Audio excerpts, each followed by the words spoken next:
चलो कोई बात नहीं, हम लोग कंटिन्यू करते हैं। और पिछले क्लासेस में हमने 3 फेज इंडक्शन मोटर का स्क्वायरल केज रोटर टाइप हमने देखा था। स्क्वायरल केज पूरा कंप्लीट हो गया था, ठीक है।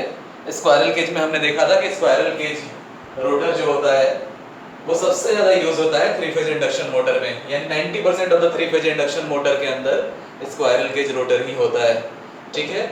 हमने देखा कि स्क्वायरल केज रोटर में भी 3 टाइप होता है। एक जो मेन टाइप हमने देखा था जिसमें आपका कोर था, कोर के अंदर सेमी इनक्लोज्ड स्लॉट्स थे, उन स्लॉट्स में हम लोग कंडक्टर्स को रखते थे और बाद में thick end ring, metallic ring से हम लोग उसको क्लोज कर देते थे और उस मेटालिक रिंग को या तो वेल्डिंग करके हम लोग ज्वाइंट कर देते थे, या ब्रिजिंग करके ज्वाइंट कर देते थे, या बोल्टिंग करके ज्वाइंट कर देते थे। दूसरा टाइप हमने देखा जहां सारे कंडक्टर्स और दोनों इंड रिंग को अलग अलग ना करके एक साथ कास्टिंग करके हम लोग निकाल देते थे और बाद में उसको कोर पे प्लेस कर देते थे। और थर्ड टाइप हमने देखा जहां पे हम लोग कंडक्टर्स को रखते ही नहीं है, यानी मेटल बार्स को रखते ही नहीं है, पूरा का पूरा एक सॉलिड सिलेंडर ही रख देते हैं और उस सॉलिड सिलेंडर के अंदर एडी करंट्स की वजह से वहां पे करंट फ्लो होता है और आगे चल के वो वर्क करता है। अब है क्या कि स्क्वायरल केज से रिलेटेड एक जो इम्पोर्टेंट बात थी जो मैंने आप लोगों को बताया था कि स्क्वायरल केज इंडक्शन मोटर में हम लोग करते क्या थे, तो हम लोग स्क्यू रखते हैं रोटर बार्स को। स्क्वायरल केज इंडक्शन मोटर का जो हमने फिगर देखा था और उसमें भी वो वाला टाइप जहां कोर रहता है और उस कोर में सेमी इनक्लोज स्लॉट्स रहते हैं और उन स्लॉट्स में रोटर बार्स को हम लोग रखते हैं। तो हमेशा हम लोग स्क्यू रखते हैं। स्क्यू रखने का कारण भी आप लोगों को बताए हैं, क्या कारण है बताइए कोई, क्यों स्क्यू रखते हैं?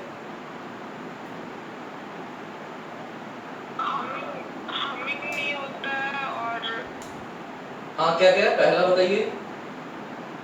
इंटरलॉक और हमिंग की वजह से। इंटरलॉकिंग नहीं हो उसके लिए रखते हैं, मैग्नेटिक हम कम हो उसके लिए रखते हैं।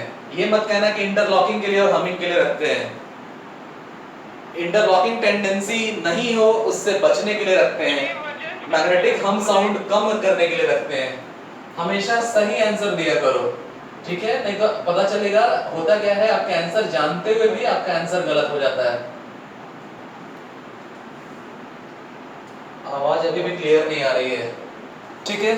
तो कल जो ये हम लोग रोटर देख रहे थे, आपके स्क्वायरल केज रोटर का टाइप,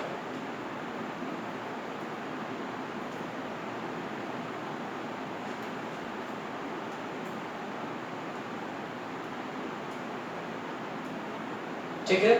तो इस तरह जितने भी रोटर का कंस्ट्रक्शन हमने देखा, सब में देखा हमने कि कंडक्टर को हम लोग इस तरह से स्क्यू रखते हैं, कंडक्टर को इस तरह से हम लोग स्क्यू रखते हैं यानी तिरछा रखते हैं। और कारण भी आपको बताए थे, दो कारण था, एक तो to reduce the interlocking phenomenon और दूसरा क्या था, to reduce the magnetic humming sound. अब ये जो दोनों क्रिएट होता है ना, ये दोनों होता कैसे है और क्यों होता है, इन चीजों को हम लोग देख लेते हैं। तो मैग्नेटिक इंटरलॉकिंग का फेनोमेनन आप लोगों को लिखाए भी थे कि मैग्नेटिक इंटरलॉकिंग होता क्या है। तो मैग्नेटिक इंटरलॉकिंग में हम लोगों ने देखा था कि एक प्रॉपर्टी होती है, मैग्नेटिक प्रॉपर्टी होती है, जहां रोटर का टिथ और स्टेटर का टिथ, हम लोगों ने देखा है कि किस तरह हम लोग स्लॉट्स बनाते हैं कंडक्टर के लिए, तो स्लॉट्स बनता है साथ में टिथ बनता है। तो कभी कभी ऐसा होता है अगर हम लोग स्ट्रेट रखेंगे कंडक्टर बार को, तो कभी कभी ऐसा होता है कि रोटर का टिथ और स्टेटर का टिथ डायरेक्ट मैग्नेटिक अट्रैक्शन में आ जाए और डायरेक्ट मैग्नेटिक अट्रैक्शन में आने की वजह से वो इंटरलॉकिंग हो जाता है वहां पे। अब ये कैसे होता है इसको थोड़ा सा डिटेल से हम लोग समझ लेते हैं, ठीक है। सपोज दैट एक छोटा सा एग्जांपल लेके चलते हैं। सपोज दैट एक मेटल बार फेरोमैग्नेटिक मटेरियल का हमने ले लिया, ठीक है, और ये यहां से एक सेंटर पॉइंट है, ये हिंज है, इस हिंज से ये रोटेट कर सकता है। मतलब हिंज क्या होता है, जिस तरह आपके दरवाजे का कब्जा होता है उसको हिंज बोलते हैं हम लोग, यानी वो एक्सिस है, ठीक है। ये वर्टिकल प्लेन में है आपका फेरोमैग्नेटिक मटेरियल का रॉड और ये आपका एक्सिस है जो हॉरिजॉन्टल प्लेन में है। सेम इसी तरह का एक और हम लोग ले लेते हैं, सेम इसी तरह का एक और ले लेते हैं, एकदम एक ही साइज का ले लेते हैं।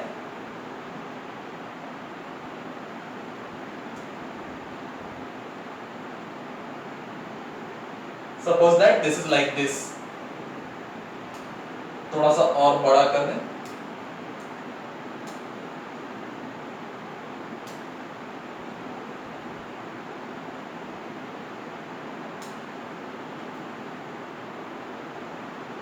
ये भी उसी तरह इस पॉइंट से, इस सेंटर से रोटेट कर सकता है, इधर भी इधर रोटेट करके इधर, यानी ये तिरछा हो सकता है, ऐसे रोटेट कर सकता है इस सेंटर के अलाउंग,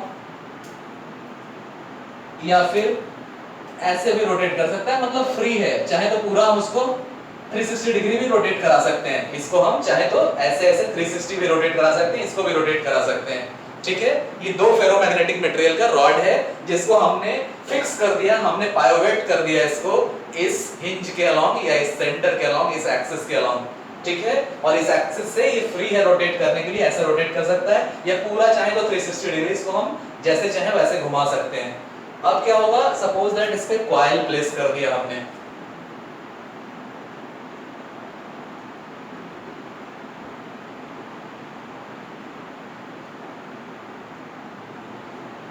ठीक है, सपोज दैट इस पे हमने कॉइल प्लेस कर दिया और हमने सप्लाई इस तरह से दिया कि सपोज दैट इसका नॉर्थ बन जाए, यानी हम सप्लाई पैटर्न अगर ऐसे रखेंगे, राइट हैंड कर्व रूल के हिसाब से करंट को ऐसे रखेंगे तो इधर नॉर्थ बनेगा, यानी करंट हम लोग ऐसे फ्लो कराने लगे सो दैट कि नॉर्थ बन जाए, तो इसका नॉर्थ इधर बन गया। ठीक है, अब इसमें सप्लाई हम लोग ऐसे देंगे, इसमें सप्लाई भी हम लोग ऐसे ही देंगे सेम, कि इसका नॉर्थ भी नीचे बन जाए। ठीक है, इसका नॉर्थ भी नीचे बना, इसका नॉर्थ भी नीचे बना, जाहिर है सप्लाई हम लोग सेम डायरेक्शन में दोनों देंगे तभी ऐसा होगा। ठीक है, अब इससे क्या हुआ कि इसका नॉर्थ नीचे बनाना तो अपने आप इसका साउथ ऊपर बना, इसका साउथ ऊपर बना। क्लियर? इतना समझ में आ रहा है? इतना समझ में आ रहा है, बताइए। ठीक है, और इसी तरह इसका साउथ यहां बना। अब देखो थोड़ी देर के लिए इनके लाइन ऑफ फ्लक्स को हम लोग देखेंगे, दोनों के लाइन ऑफ फ्लक्स को। ठीक है, तो दोनों के लाइन ऑफ फ्लक्स को देखें तो चलो सेंटर में थोड़ा सा मिटा देते हैं फिर से। अब इन दोनों के लाइन ऑफ फ्लक्स को हम लोग देख लेते हैं।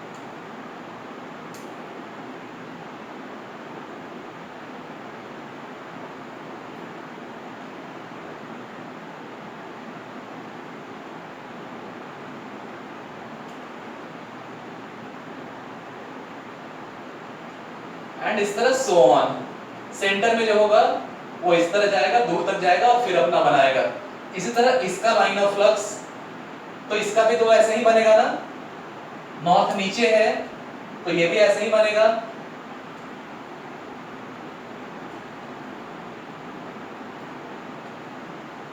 ठीक है,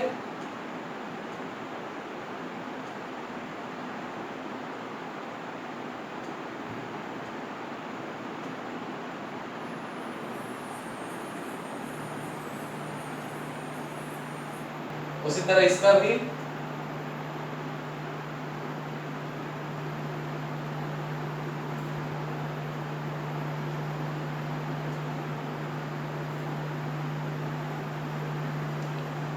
ओके, अब यहाँ क्या है, हम लोग अगर देखें यहाँ पे एक लाइन पे, इसमें ये तो बहुत सारा लाइन ऑफ फ्लक्स हमने बना दिया, दोनों का ऐसा ही बना, नॉर्थ से ऐसे निकल रहा है साउथ की तरफ जा रहा है, इसका भी नॉर्थ से ऐसे निकल रहा है साउथ की तरफ जा रहा है। अब इसके सेंटर पे फिर से गौर करो,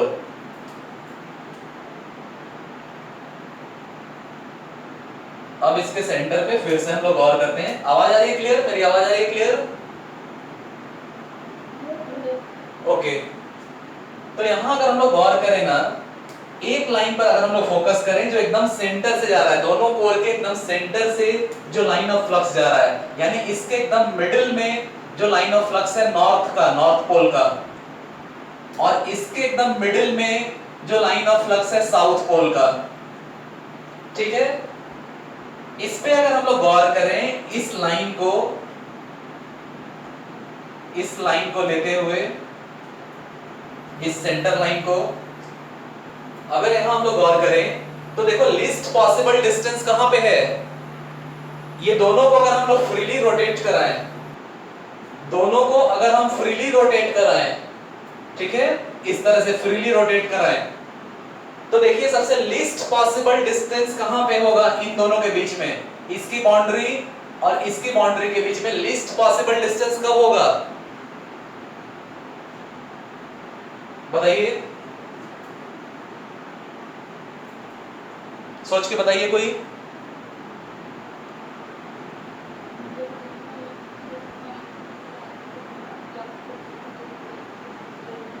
आवाज नहीं आ रहा है, फिर इस साउंड का क्यों इतना प्रॉब्लम है? मेरी आवाज आ रही है आप लोगों तक? ओके, बताइए अब लीस्ट पॉसिबल डिस्टेंस कब होगा,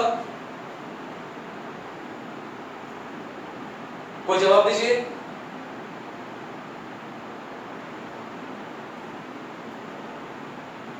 कोई जवाब दो, लिस्ट पॉसिबल डिस्टेंस कब होगा। चलो आपको बता देते हैं केस, ये दोनों के लिए ना कुछ केस हम ले लेते हैं दोनों के लिए। केस 1, जब ये ऐसे घूम चुका है और ये ऐसे घूम चुका है, ठीक है। केस 2, जब ये ऐसे घूम चुका है और ये ऐसे घुमा हुआ है, थोड़ा दूरी है दोनों में, नजदीक इतना नहीं होना चाहिए, जितना डिस्टेंस था उतना ही डिस्टेंस मेंटेन है, बस रोटेट करा रहे हैं, मींस ऐसे, या फिर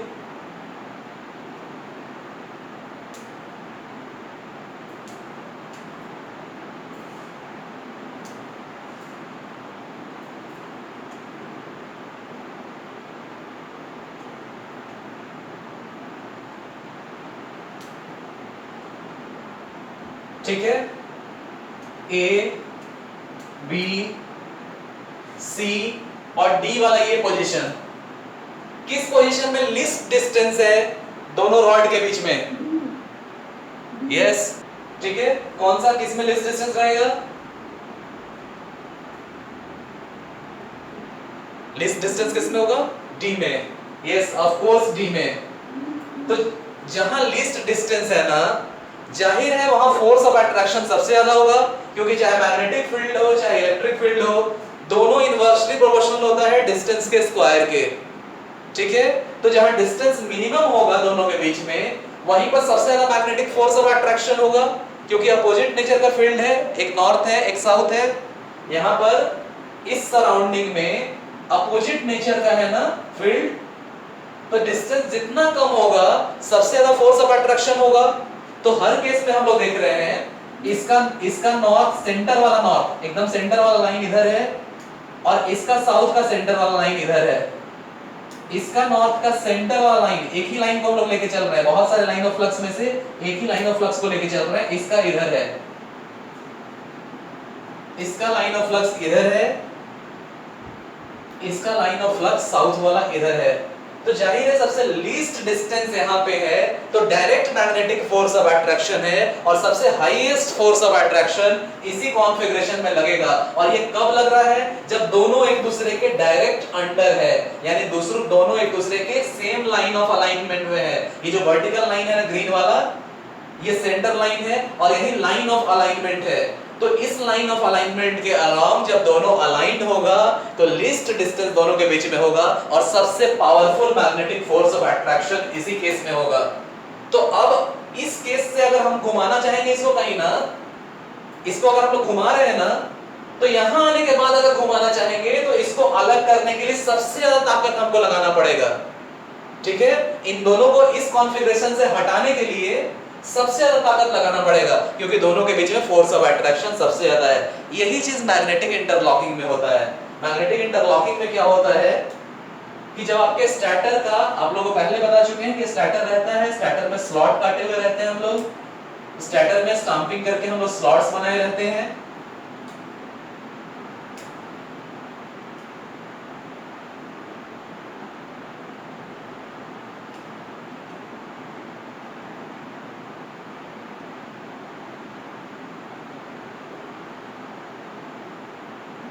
ठीक है, तो इसमें अंदर स्लॉट्स है, आपको बता दिए कि इसमें भी फील्ड कैसे डिजाइन करते हैं, कैसे वायरिंग को रख के फील्ड डिजाइन करते हैं, ये भी आपको बता दिए हैं कि जो स्लॉट्स रहता है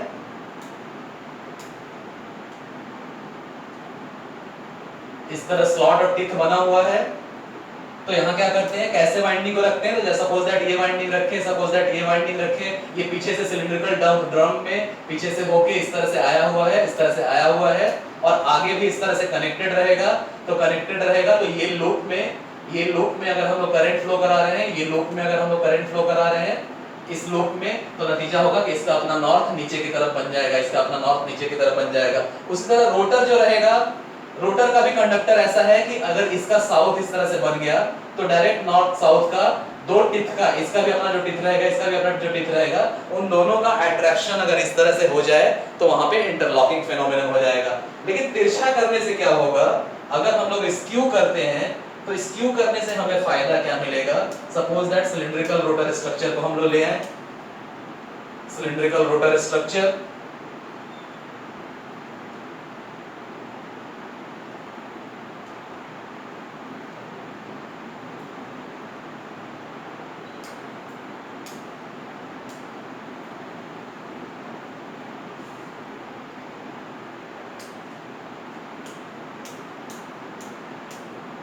ठीक है, सिलिंड्रिकल रोटर स्ट्रक्चर को हम लोग ले आते हैं, और सिलिंड्रिकल रोटर स्ट्रक्चर में जो आपका स्टैटर है, अभी हम लोग इधर से विजुअलाइज कर रहे हैं, मींस ये जो इमेज है ना स्टैटर का, इसको अगर हम लोग इधर से विजुअलाइज करें, इसको अगर हम लोग इधर साइडवेज विजुअलाइज करें, तो साइडवेज विजुअलाइज करेंगे तो ऐसा ही दिखेगा। क्लियर, ये जो सिलेंडर है ये ऐसे सिलेंडर है, इसका सर्कल आपको आगे दिख रहा है, साइड से विजुअलाइज करेंगे तो इस तरह सिलिंड्रिकल फॉर्म में दिखेगा, एग्री। ये जो ऐसे सिलेंडर है ना, ऐसे इसका सर्कल आपको फ्रंट व्यू में दिख रहा है, जब साइड से विजुअलाइज करेंगे तो ये सिलेंडर दिखेगा। राइट हैंड साइड व्यू जो लेफ्ट साइड में बना, फर्स्ट एंगल मेथड में राइट हैंड साइड व्यू हम लोग देखते हैं जो लेफ्ट साइड में बनता है, ये राइट हैंड साइड व्यू बना। ठीक है, अब क्या है, ये मान लो रोटर है, इसके ऊपर ही कहीं स्टार्टर होगा, सेम कंसेंट्रिक, तो इसके ऊपर स्टार्टर बना लेते हैं हम लोग।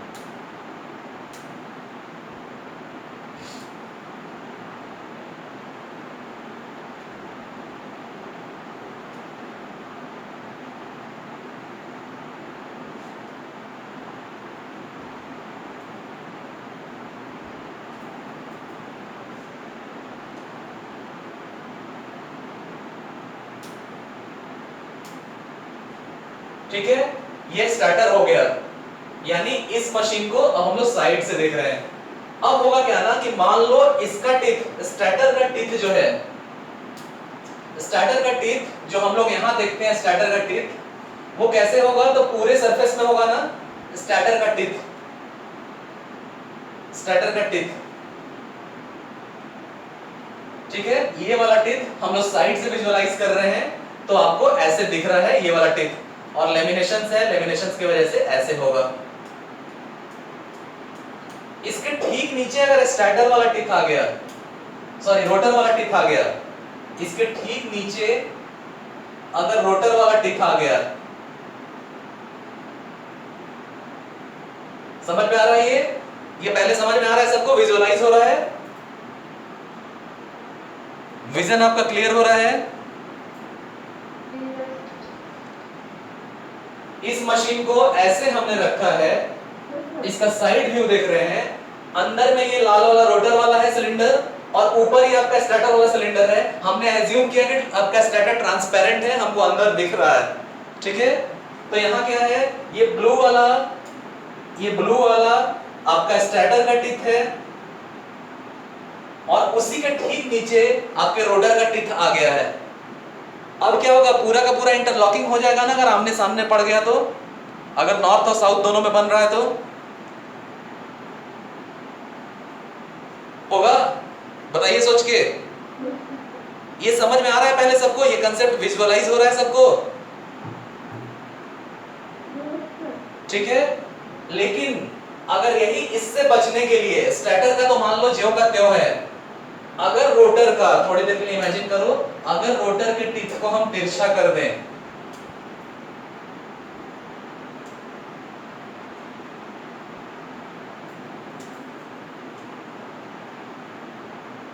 ठीक है, थोड़ी देर के लिए समझने के लिए इसको अगर समझो कि स्टेटर का टिप ज्यों का त्यों है, स्टेटर का टिप एज इट इज रहने दिए, लेकिन रोटर का जो सेंटर वाला टिप था ना, जो पहले इसके डायरेक्ट अंडर आता था, अब उसको तिरछा कर दिए। एक ही टिप को लेके चल रहे हैं रोटर का, जो इसके डायरेक्ट अंदर आता था। अगर वो तिरछा है, अगर वो तिरछा है, ये रोटर का टिप और कंडक्टर्स भी तिरछे हैं, तो इंटरलॉकिंग कहां तक हो सकता है? सिर्फ इस रीजन में इंटरलॉकिंग हो सकता है, बाकी रीजन इंटरलॉकिंग से बच जाएगा, क्योंकि डायरेक्टली अंडर नहीं है उसके, डायरेक्टली स्टेटर पोल के अंदर रोटर पोल नहीं है, स्टेटर टीथ के अंदर रोटर टीथ नहीं है, तो इंटरलॉकिंग से इसका मैक्सिमम पोर्शन बच गया। सिर्फ ये पोर्शन इंटरलॉकिंग के अंदर आएगा, बाकी सब इंटरलॉकिंग से बन गया। और इंटरलॉकिंग से बचने का मतलब क्या है? जैसे ही साइडवेज जाएगा ना नॉर्थ, और जैसे ही नॉर्थ का लाइन ऑफ फ्लक्स और साउथ का लाइन ऑफ फ्लक्स साइडवेज चला जाएगा। इंटरलॉकिंग कब होता था? जब दोनों ठीक आमने सामने होता था, नॉर्थ का फ्लक्स और साउथ का फ्लक्स, लाइन ऑफ फ्लक्स ठीक आमने सामने होता था, तो इंटरलॉकिंग हो जाता था। इंटरलॉकिंग होता है तो इंटरलॉकिंग तब होता है जब आपका नॉर्थ पोल का लाइन साउथ पोल के लाइन के डायरेक्ट सामने हो, ठीक है, ठीक सामने हो। जरा सा भी साइडवेज जाएगा ना तो टॉर्क बन जाएगा, इंटरलॉकिंग नहीं होगी।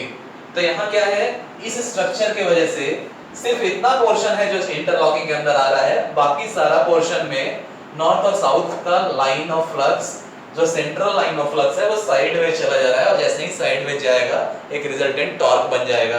तो जाहिर है यहाँ का एरिया, यहाँ का एरिया जो इंटरलॉकिंग से बाहर है, यहाँ का एरिया जो इंटरलॉकिंग से बाहर है, ये दोनों मिलके इतना सफिशिएंट टॉर्क बना देगा कि वहां इंटरलॉकिंग में अब आपका रोटर और स्टेटर फंसेगा नहीं। Is that clear? ये कंसेप्ट समझ में आ गया सबको? बताइए, सबको समझ में आ गया? ठीक है, आगे बढ़े। ये समझ में आ गया?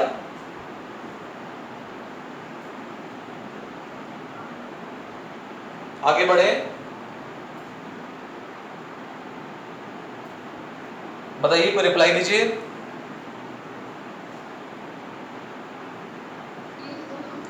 ओके, ठीक है। अब दूसरे पॉइंट पे आ जाते हैं, मैग्नेटिक हमिंग साउंड पे। तो मैग्नेटिक हमिंग साउंड कैसे क्रिएट होता है? मैग्नेटोस्ट्रिक्शन एक प्रोसेस है। मैग्नेटोस्ट्रिक्शन में होता क्या है कि जैसे सपोज दैट कोई रॉड रहा, कोई फेरोमैग्नेटिक मटेरियल का रॉड हम लोग ले लेते हैं। अब फेरोमैग्नेटिक मटेरियल के अंदर आपको बता चुके हैं कि होता क्या है कि इसके अंदर मैग्नेटिक डाइपोल्स का फॉर्मेशन हो जाता है। नॉर्मल केस में ये सारे डाइपोल जिगजैग मैनर में रहते हैं। नॉर्मल केस में ये सारे डाइपोल जिगजैग मैनर में रहते हैं और सारा डाइपोल एक दूसरे के असर को कैंसिल आउट कर देता है। सारे डाइपोल में छोटे छोटे मैग्नेट्स बने हुए होंगे, नॉर्थ और साउथ का, नॉर्थ साउथ इस तरह करके सब में छोटा छोटा मैग्नेट्स बना हुआ है। सब मॉलिक्यूल्स पहले भी आपको बता चुके हैं कि डाइपोल का फॉर्मेशन कैसे होता है। तो मॉलिक्यूल्स में स्पिन क्वांटम नंबर और मैग्नेटिक क्वांटम नंबर में अनबैलेंसिंग होने की वजह से और सेंटर ऑफ पॉजिटिव चार्ज और सेंटर ऑफ नेगेटिव चार्ज जब एटम में नहीं कोइंसाइड करता है, जब इलेक्ट्रॉन पेयर्स अनपेयर्ड रह जाते हैं, तो हम लोग प्लस हाफ स्पिन और माइनस हाफ स्पिन हम लोग वहां लेके चलते हैं। तो स्पिन क्वांटम नंबर और मैग्नेटिक क्वांटम नंबर के कारण जो आपका फेरोमैग्नेटिक मटेरियल है वहां इस तरह से मैग्नेटिक डाइपोल्स क्रिएट हो जाता है। सबका अपना नॉर्थ और साउथ सब डाइपोल्स का बन जाएगा इस तरह से और जिगजैग मैनर में अरेंज रहेगा। ओके, तो इस तरह फेरोमैग्नेटिक मटेरियल्स में मैग्नेटिक डाइपोल्स हैं जो जिगजैग मैनर में हैं, किसी का नॉर्थ इधर किसी का साउथ इधर, सब एक दूसरे के असर को कैंसिल करता है। लेकिन जैसे ही मैग्नेटिज्म के असर में हम लोग लाते हैं ना इसको, जैसे ही वैरिंग मैग्नेटिक फील्ड हम लोग लाएंगे और खासकर साइनसॉइडली वैरिंग मैग्नेटिक फील्ड के अंदर लाएंगे, तो साइनसॉइडली वैरिंग मैग्नेटिक फील्ड के अंदर क्या होगा तो अगर मैग्नेटिज्म ऐसा है, सपोज दैट, इमेजिन करो इस स्लैब को उठा के, अगर हम लोग डाल देते हैं सपोज दैट दो पोल्स के बीच में, दो मैग्नेटिक पोल्स के बीच में, सपोज दैट ये मैग्नेटिक पोल है नॉर्थ और साउथ के बीच में, इस स्लैब को उठा के अगर हम लोग डाल दें और रोटेट नहीं करें, एकदम फिक्स रखें इसको, इस स्लैब को एकदम फिक्स रखें, तो इस तरह डाइपोल्स बना है नॉर्थ साउथ, सबका अलग अलग डायरेक्शन में नॉर्थ साउथ बना हुआ है, किसी का साउथ इधर किसी का नॉर्थ इधर, रैंडमली ओरिएंटेड रहता है, तो सब एक दूसरे के असर को कैंसिल आउट कर देता है। लेकिन जैसे ही मैग्नेटिज्म होगा ना, जैसे ही इस कॉइल को हमने ऐसा तैयार किया है कि एक बार इसका नॉर्थ बना, ठीक है, और ये साउथ पोल है, यानी इस तरह से लाइन ऑफ फ्लक्स चला गया नॉर्थ से साउथ की तरफ, इस तरह से लाइन ऑफ फ्लक्स चला गया नॉर्थ से साउथ की तरफ, और इसको सप्लाई, इन दोनों को हम लोग अल्टरनेटली साइनसोइडली वायरिंग सप्लाई दे रहे हैं, alternately sinusoidally wiring current in दोनों फील्ड वाइंडिंग को हम लोग दे रहे हैं, सो दैट कि इस साइकिल में, पॉजिटिव साइकिल में, इस तरह से हमने डिजाइन किया है कि पॉजिटिव साइकिल में ये अपना नॉर्थ देता है इधर, ये अपना साउथ बनाता है, यानी ये नॉर्थ पोल की तरह एक्ट करता है और ये साउथ पोल की तरह एक्ट करता है, और जैसे ही साइकिल बदलेगा, नेगेटिव साइकिल होगा, तो ये अब साउथ पोल बन जाएगा, ये अब नॉर्थ पोल बन जाएगा, हमेशा ऐसा ही होता है। यानी एक साइकिल में कंप्लीटली इसका मैग्नेटिक रिवर्सल हो जाएगा, यानी जब तक पॉजिटिव करंट हम लोग दे रहे हैं, यहाँ पे पॉजिटिव करंट में ये नॉर्थ की तरह एक्ट कर रहा है और ये साउथ की तरह एक्ट कर रहा है, जैसे ही करंट का डायरेक्शन बदलेगा, तो होना भी चाहिए, करंट का डायरेक्शन जब ऐसे है तो नॉर्थ बन रहा है, करंट का डायरेक्शन जब बदल गया तो इधर नॉर्थ बन रहा है या इधर साउथ बन रहा है, यानी इस मोमेंट पर ये नॉर्थ और साउथ की तरह कर रहा है इस हाफ साइकिल में, और इस हाफ साइकिल में ये साउथ और ये नॉर्थ की तरह कर रहा है, यानी इस हाफ साइकिल में आपके लाइन ऑफ फ्लक्स का डायरेक्शन उलट जाएगा, आपके लाइन ऑफ फ्लक्स का डायरेक्शन अब ऐसे हो जाएगा, उसी के अंदर अब ऐसे हो जाएगा। समझ में आ रहा है दोनों केस समझ में आ रहा है?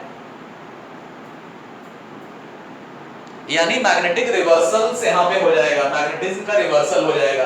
अब होता क्या है कि जब पहला केस है, जब सप्लाई पॉजिटिव है, तो ये क्या हो रहा है, नॉर्थ ये बना है, ये साउथ बना है, और लाइन ऑफ फ्लक्स इस तरह है, लाइन ऑफ फ्लक्स इस तरह है, ठीक है, यानी इधर नॉर्थ से साउथ की तरफ जा रहा है। क्या होगा, डाइपोल्स जो है अपने आप को अलाइन कर लेगा, इसके अंदर का डाइपोल जो जिगजैग मैनर में था, अब इस इलेक्ट्रिक फील्ड की वजह से सारा डाइपोल एक ही डायरेक्शन में अलाइन हो जाएगा, सबका नॉर्थ इधर ही चला जाएगा, राइट साइड, सब डाइपोल के एक्सट्रीम राइट साइड नॉर्थ चला जाएगा और सबके एक्सट्रीम लेफ्ट साइड साउथ चला जाएगा, ठीक है,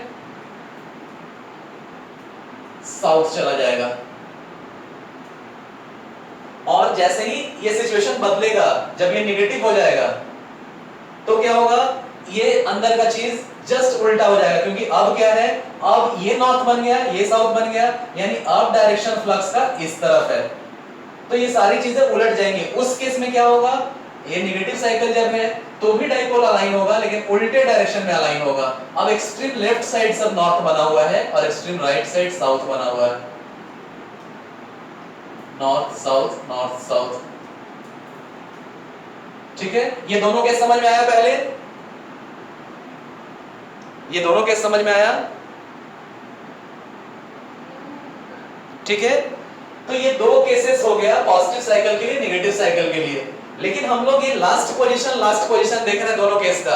बीच में क्या हुआ होगा, तो बीच में सबसे पहले ले लो, मान लो ये पॉजिटिव वाला साइकिल है, पॉजिटिव वाला साइकिल के समय जब ये नॉर्थ की तरह काम कर रहा है, ये साउथ की तरह काम कर रहा है, और उस समय लाइन ऑफ फ्लक्स इधर के डायरेक्शन में है, यानी नॉर्थ से साउथ की तरफ। उस समय इस तरह से डाइपोल ने अपने आप को अरेंज किया, और धीरे धीरे होते होते जैसे ही नेगेटिव में आए, अब रोल इंटरचेंज हो गया। अब ये नॉर्थ की तरह एक्ट करेगा, अब ये नॉर्थ की तरह एक्ट करेगा, ये पोल नॉर्थ की तरह एक्ट करेगा, ये साउथ की तरह एक्ट करेगा। तो अब फ्लक्स का डायरेक्शन किधर हो गया, अब फ्लक्स का डायरेक्शन इधर की तरफ हो गया, नॉर्थ टू साउथ, यानी अब ये इस तरफ जाना चाहेगा, लेकिन कैसे जाएगा, तो ये डाइपोल टर्न करके उधर घूमेगा ना। डाइपोल जो पहले ऐसे अलाइन है, अब इसको उल्टा अलाइन होना है। डाइपोल जो ऐसे अलाइन है, अब नॉर्थ जो पहले इधर था, अब नॉर्थ को घूम के इधर आना है, ठीक है। नॉर्थ जो पहले इधर था, नॉर्थ को घूम के इधर आना है। तो अलाइनमेंट बदलने के लिए सारा डाइपोल घूमेगा। अब घूमेगा तो देखो क्या होगा, मॉलिक्यूल्स इस तरह लंबा है, सब मॉलिक्यूल्स इस तरह लंबा है, ठीक है।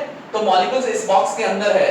मॉलिक्यूल जब मान लो 90 डिग्री घुमा है, इस पोजीशन पर पहुंचने के लिए 90 डिग्री अगर घुमा है, तो कैसे घूम रहा है मॉलिक्यूल्स, लंबाई है ना, ऐसे ऐसे। तो देखो तो बाहर निकलता लग रहा है ना।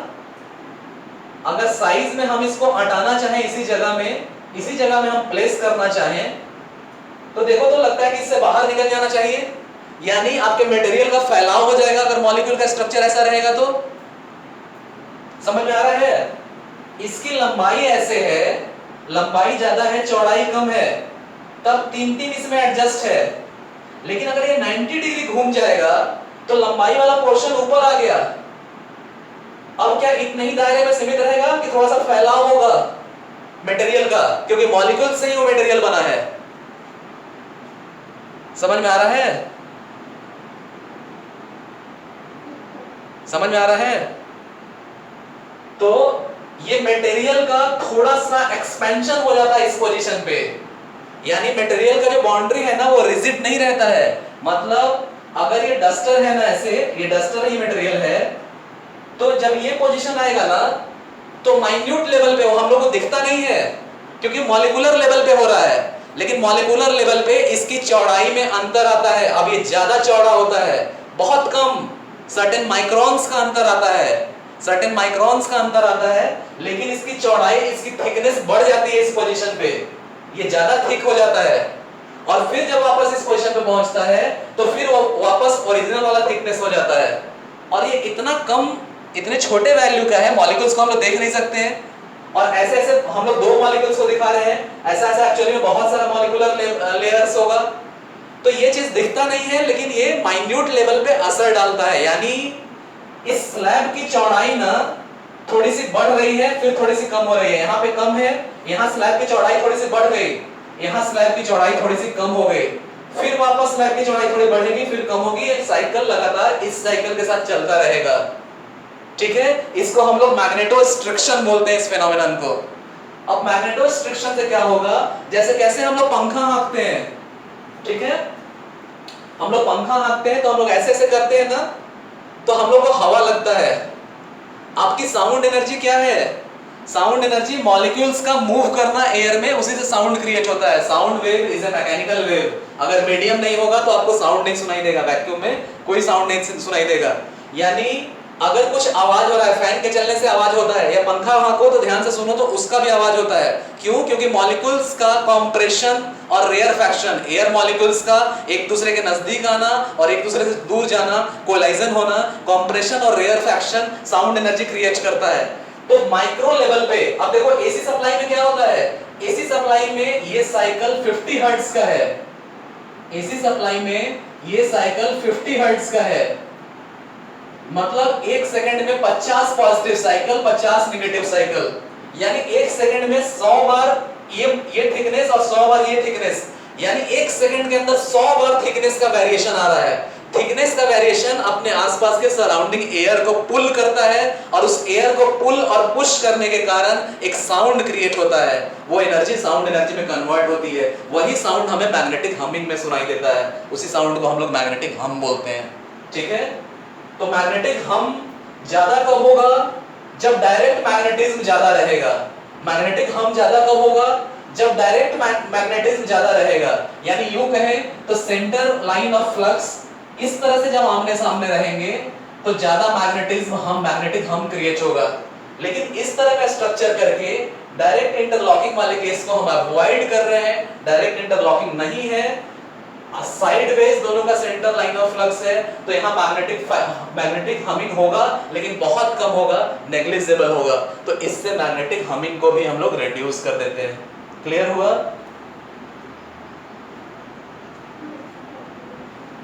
समझ में आया कंसेप्ट?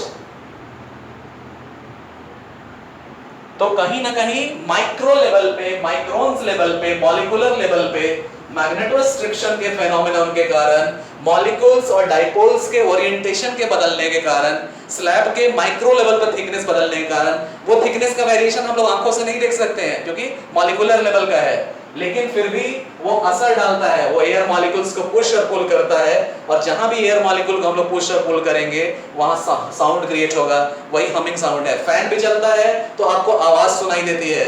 आवाज क्यों सुनाई देती है? क्योंकि मॉलिक्यूल्स पुश कर रहा है। हम लोग जो बोलते हैं आपको आवाज सुनाई दे रही है, क्यों? तो मॉलिक्यूल्स का कंप्रेशन और रेयर फ्रैक्शन हो रहा है एयर मॉलिक्यूल्स का।